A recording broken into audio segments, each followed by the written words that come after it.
how we look at buyers in a market like this, it really is no different how we always treated our buyers. Is we want them educated, we want them knowledgeable, we want to make sure that they have all their ducks in a row before we start looking at houses. I will do a buyer's consultation, explain the whole buying process with them. And then you have to make the list.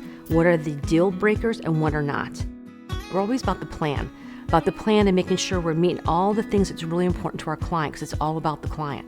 If I was a buyer, I want the agent to be completely honest with me and be like, you know, if this is what you're looking for, you need to offer X, Y, and Z at this amount if you really want this property. And that's what we do. And we are probably known for talking people out of buying a house just as much as buying a house. They've said, I've never had an agent talk me out of buying a house.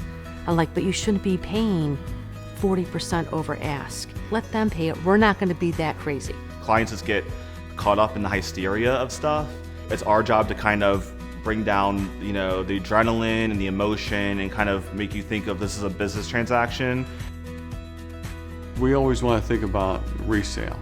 Can we sell this house again?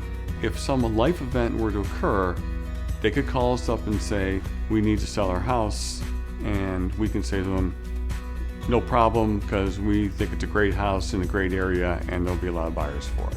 We never have had a buyer's remorse situation to date, which we're kind of really proud of.